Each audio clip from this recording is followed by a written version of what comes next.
печенье пісіріп. Аха.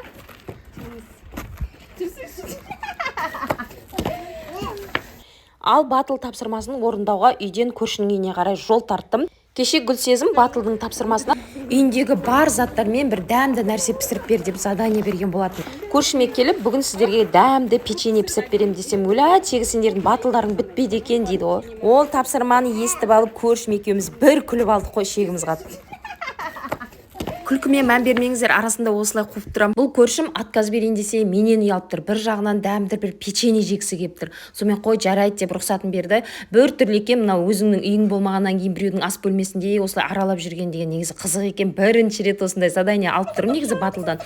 Сонымен қой дедім де өзімнің фирменный печеньемді жасауға кірісіп кеттім. Мына жерден енді осындай ғана ыдыс тауып алдым. Соған 70 граммдай сары май, одан бөлек бір жұмыртқа осылай езгілеп аласыздар. 100 граммдай қантты қосасыздар. Пока қант ерігенше осылай вилкамен қатылап тұрып езгіледім. Одан кейін барып ұнымды сеуіп, разрыхитель сеуіп, осындай жұмсақ қамырымды илеп дайындадым да, мына дастарханның беті кішкене шаң екен, қолыммен сүртіп жібердім де осылай қамырымды жаюға кірісіп кеттім.